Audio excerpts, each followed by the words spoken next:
Саламатсыздарбы? Бүгүн сиздерге биздин арыктын боюнда өскөн жалпыстын касиетин айтып берейин. Жалпыс бул ошол арыктын боюнда түтүн жетпеген, транспорт жетпеген жердеги жалпысты алып кургатып алгандагы. Ал эми бул болсо үйдөгү өскөн мята.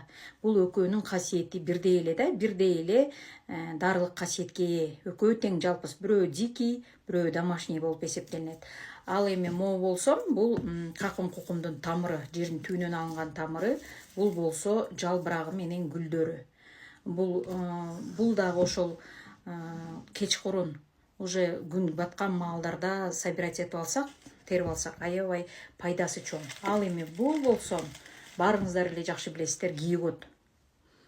Жыты бир укмуш кийготтунчу. Биздин кийиктерди билесиздер да, кийиктер көп нерсенин буту баспаган жака кырка тоолорго чыгып алып туруп анан оттошот да, ошол кийгот. Бул кийготтун да касиети аябай